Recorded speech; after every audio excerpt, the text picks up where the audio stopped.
रहे नए साज रहे वक्त हिंद मेरा। वे दिन थे जांबाजी के, शहादत और बलिदान के। इलाहाबाद में देश की धरती को लहू का तिलक करने वाले चंद्रशेखर आजाद का जन्म मध्य प्रदेश के झाबुआ जिले में एक छोटे से गांव भाबरा में हुआ।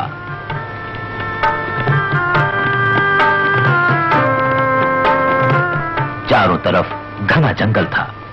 रियासत के एक बागीचे में पंडित सीताराम तिवारी रक्षक थे। 23 जुलाई 1906 को इनके दूसरे पुत्र का जन्म हुआ।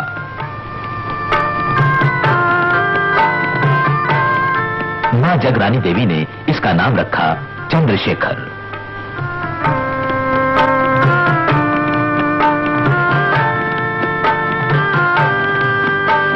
भील बच्चों के साथ तीर चलाना, उड़ते पंछी को मार गिराना, यही चंद्रशेखर का बाल जीवन था। कुछ बड़े हुए तो एक व्यापारी के साथ जा पहुंचे बंबई। काम मिलते गए, करते गए। आखिर जहाज पर रंगसाजी का काम ठीक लगा, लेकिन मन उलाहना देता। पेट ही पालना था तो माता पिता को दुखी क्यों किया? घर से भागे क्यों? इन उलाहनों से तंग आकर बनारस गए। मन में निश्चय लिए कि संस्कृत पढ़ूंगा, पिताजी की इच्छा पूरी करूंगा। संस्कृत पाठशाला में दाखिला भी मिल गया। पिताजी के एक मित्र शिव विनायक मिश्र ने धीरज बंधाया, हौसला बढ़ाया। लेकिन किताबी पढ़ाई शायद नसीब में नहीं थी। आजादी की लड़ाई ने जोर पकड़ा। जलियांवाला बाग के कत्लेआम ने देश को हिला दिया। दिल की धड़कनों से आवाज उठी, भारत न रह सकेगा हरगिज गुलाम खाना। चरखा आजादी का प्रतीक बन गया और चंद्रशेखर ने स्वतंत्रता संग्राम में पहला कदम रखा। चंद्रशेखर को गिरफ्तार कर लिया गया। मुकदमे में चंद्रशेखर ने अपना नाम बताया आजाद, पिता का नाम स्वाधीन, घर जेलखाना। 15 कसूरी बेतों की सजा मिली। हर बेत के साथ नारा बुलंद हुआ, भारत माता की जय, वंदे मातरम।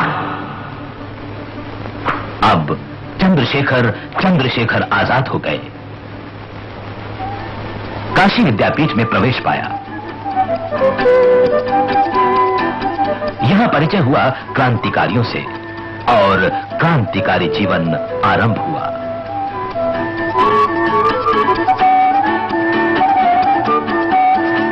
राम प्रसाद बिस्मिल के नेतृत्व में काकोरी स्टेशन के पास रेलगाड़ी से सरकारी खजाना लूटने की योजना बनाई गई।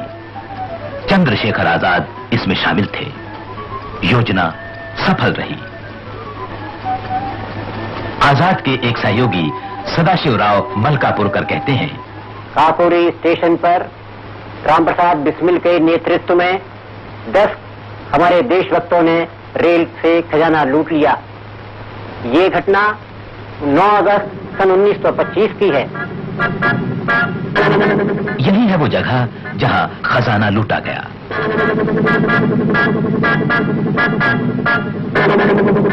अब अज्ञातवास शुरू हुआ। आजाद झांसी आ गए।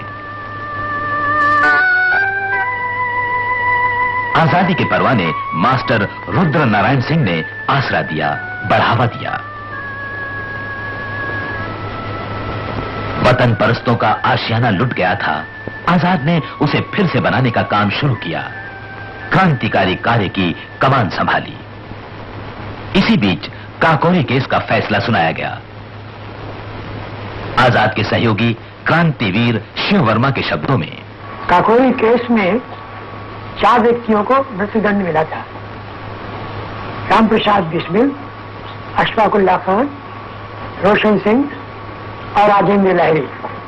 इनमें पंडित रामप्रसाद बिस्मिल को जेल से छुड़ाने के हम लोगों ने कई एक प्रयास किए, लेकिन हमें किसी प्रयास में सफलता नहीं मिल सकी। तो अंत में पार्टी की तरफ से मुझे ये आदेश हुआ कि मैं जाके जेल में फांसी से एक दिन पहले उनसे मुलाकात करूं और पता लगाऊं कि पार्टी के हथियार कहां-कहां रखे हैं और दूसरे संपर्क कहाँ क्या क्या है। उनके पिता दशरथ द्विवेदी में हम तीनों जेल के लिए रवाना हुए। पिताजी बिस्मिल की मां को अपने साथ नहीं लाए थे, ये सोच के कि शायद मां रोएगी और आखिरी वक्त मुमकिन है बिस्मिल का दिल भारी हो जाए, तो मां को अपने साथ नहीं लाए थे।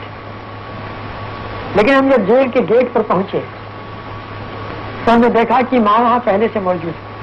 फांसी की कोठरी के हम लोग सामने पहुंचे तो मां को देखकर बिस्मिल रो पड़े और उनको देखकर उनके पिताजी रोने लगे। उस समय मां उठकर खड़ी हो गई और बिस्मिल की आंखों में आंखें गड़ाकर उन्होंने कहा कि बस हो गया इनकलाब, हो गई क्रांति। अगर तुमको रोकर मारना था तो इस रास्ते पर आए क्यों थे?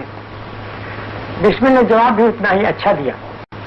उन्होंने कहा, मां तुम जानती हो तुम्हारा बेटा कायर नहीं, मैं मौत से नहीं डरता हूं। ये आंसू इस बात के हैं कि शायद मुझे दोबारा तुम्हारी जैसी मां नहीं मिलेगी, तुम्हारी गोद नहीं मिलेगी। आजादी के चारों परवाने फांसी पर झूल गए।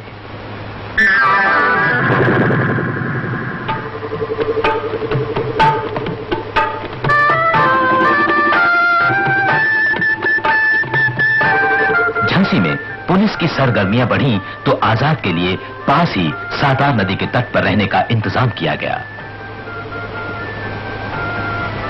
यहां वे हरिशंकर ब्रह्मचारी के रूप में रहे।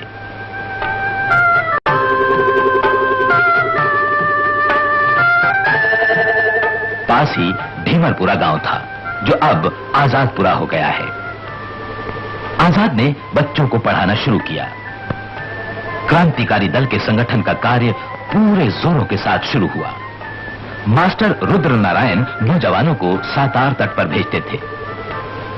आजाद उन्हें वीर सावरकर जी की पुस्तकें पढ़ने को देते।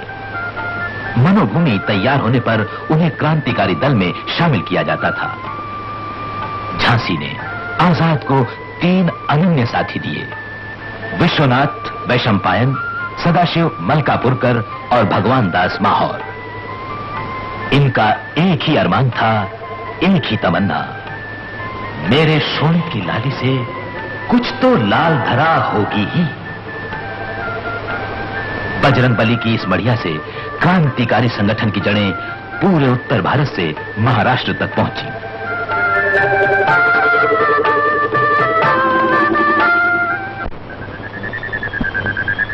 आशियाना बना और खूब बना। दिल्ली के फिरोजशाह कोटला के खंडहरों में एक बैठक हुई। इसमें पंजाब, यूपी, बिहार, बंगाल, महाराष्ट्र सभी प्रांतों के सदस्य शरीक हुए। पंजाब में भगत सिंह तथा नौजवान भारत सभा के सभी नौजवान आजाद के साथी बन गए।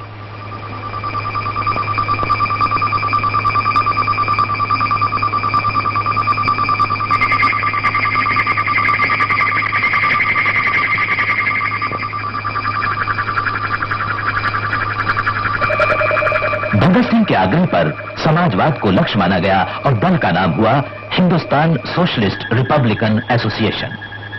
दल की कार्यकारिणी समिति बनाई गई।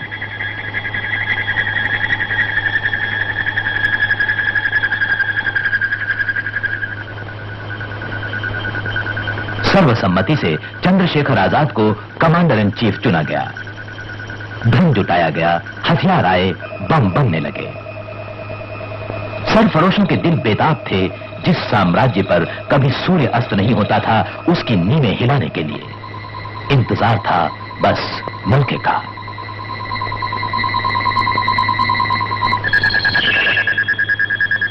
सन 1928 साइमन कमीशन आया। सारे देश में इसका विरोध हुआ। अंग्रेजी हुकूमत की बर्बरता हद से बाहर जा पहुंची। जब साइमन कमीशन लाहौर पहुंचा तब नौजवान भारत सभा के युवक भगत सिंह, भगवती चरण वोरा, सुखदेव आदि ने विराट जुलूस निकाला। जुलूस का नेतृत्व कर रहे थे पंजाब केसरी लाला लाजपत राय। पुलिस ने जुलूस पर इस बेरहमी के साथ लाठियां चलाई कि भस्मासुर भी शर्मा जाता। लाला जी बुरी तरह घायल हो गए। कुछ ही दिनों बाद उनका देहांत हो गया।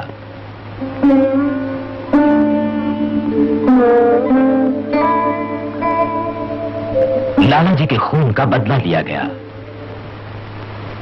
17 दिसंबर 1928 के दिन जैसे ही सैंडर्स मोटरसाइकिल पर कोतवाली से बाहर आया, जयगोपाल ने इशारा किया और राजगुरु ने आगे बढ़कर उस पर पहला फायर किया। उसके बाद भगत सिंह और राजगुरु दोनों ने अपने पिस्तौल उसके ऊपर खाली कर दिए। वहां से उनको डीएवी कॉलेज के छात्रावास की तरफ जाना था। जैसे ही वो उस तरफ चलने लगे तो चनन सिंह नाम के एक हवलदार ने इनका पीछा किया। अगर वो चाहता तो राजगुरु को पकड़ सकता था, लेकिन उसने राजगुरु को न पकड़कर भगत सिंह को पकड़ना ही ठीक समझा। इस दौड़ में एक अवस्था ऐसी आई जब भगत सिंह आगे, चनन सिंह बीच में और राजगुरु पीछे हो गए। राजगुरु चाहता था कि चनन सिंह को पकड़े ताकि भगत सिंह को निकल जाने का मौका मिले। चनन सिंह हाथ बढ़ा रहा था भगत सिंह को पकड़ने के लिए। ऐसी स्थिति में डीएवी कॉलेज की दीवार पर बैठे हुए आजाद ने पहला फायर किया जो चनन सिंह के रान में लगा। चनन सिंह फिर भी दौड़ता गया। दूसरा फायर हुआ जो उसके पेट में लगा और चनन सिंह धराशायी हो गया। इस तरह से ये दोनों साथी आजाद की उस निशाने की वजह से सही सलामत वहां से बाहर हो सके।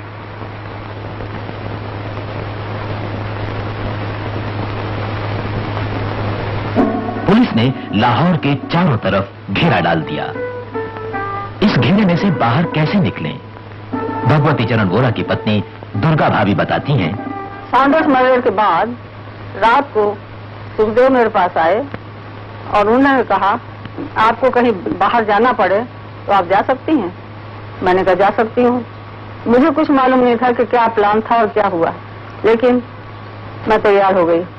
रात को 10:30 बजे जब पुलिस वाले चले गए घर से, तब ये लोग आए, सुखदेव, भगत सिंह और राजगुरु। राजगुरु नौकर के वेश में थे, भगत सिंह साहब के वेश में थे, फेल्ट हैट एंड चेस्टर पहने हुए। तो सुबह पुलिस वालों के आने से पहले ही ट्रेन जाती थी, तो हमने मेम साहब का रूप बनाया, हाई हील का जूता पहना और कपड़े बढ़िया से बढ़िया, मुंह पर पाउडर पोता, और भगत सिंह तो थाई साहब बना हुआ। उसने मेरे लड़के को बाएं हाथ से लिया, आधा मुंह ढक लिया और आधे मुंह पर उसने अपनी वो हैट लटका ली। इस तरीके से हम टांगे से सही सलामत स्टेशन पहुंचे।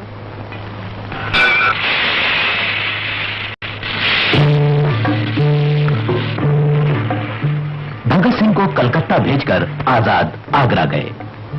आगरा और ग्वालियर में मकान लिए गए। बम फैक्ट्रियां शुरू की गईं। ग्वालियर में बने 2 बम 8 अप्रैल 1929 को भगत सिंह और बटुकेश्वर दत्त द्वारा केंद्रीय असेंबली दिल्ली में फेंके गए। बम के साथ पर्चे फेंके गए। इनमें कहा गया था, पहरों को सुनाने के लिए धमाके की जरूरत होती है। सार्वजनिक सुरक्षा और औद्योगिक विवाद जैसे कानून दमन चक्र को और भी तेज कर रहे हैं। जनता को कुचला जा सकता है, लेकिन आजादी की भावना को कोई ताकत नहीं कुचल सकती। फिर धरपकड़ शुरू हुई। लाहौर और दिल्ली षड्यंत्र केस चले। आशियाना फिर लुट गया। रह गए आजाद और इन्हें गिने 2-4 साथी। अज्ञातवास का नया दौर शुरू हुआ। कानपुर, बनारस, इलाहाबाद, दिन रात की दौड़ धूप, पुलिस पीछे लगी हुई। लाहौर केस का फैसला सुनाया गया। भगत सिंह, राजगुरु और सुखदेव को फांसी की सजा, बाकी को कारावास। और इसी वक्त गद्दारों की मेहरबानी से आजाद का दाहिना हाथ विश्वनाथ वैशंपायन भी पकड़ा गया। फिर भी वही धुन, फिर से आशियाना बनाने की धुन। इसी धुन में वे मोतीलाल जी और बाद में पंडित जवाहरलाल नेहरू से मिले।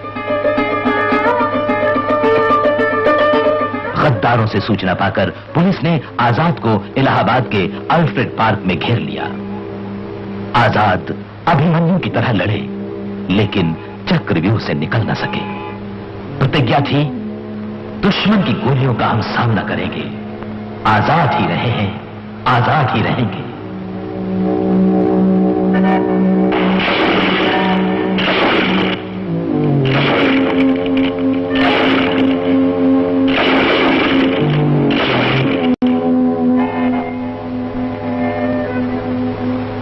प्रतिज्ञा पूरी हुई।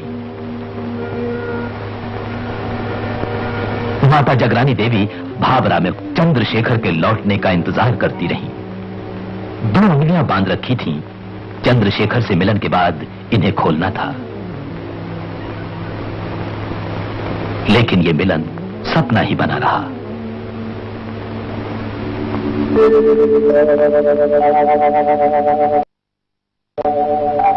सेनानियों के सेनानी ने अपने प्राण देकर तरुणाई को प्राणवान बनाया। खुद अंधेरी राहों पर चलकर आजादी की राहें रोशन की। चंद्रशेखर आजाद जीवन भर आशियाना बनाते रहे, तोड़ने वाले तोड़ते रहे, लेकिन उनकी अमर शहादत ने जो आशियाना बनाया है उसे कोई नहीं तोड़ सकता। वो कोटि कोटि भारतवासियों के कृतज्ञ हृदयों में सुरक्षित है। कौम के वास्ते ये जान जो मिट जाएगी, कौम के वास्ते ये जान जो मिट जाएगी, नाम चमकेगा मेरे बाद सितारा होकर, मर के भी दर्द न भारत का मिटेगा दिल से, खून तड़पेगा मेरा जोश से पारा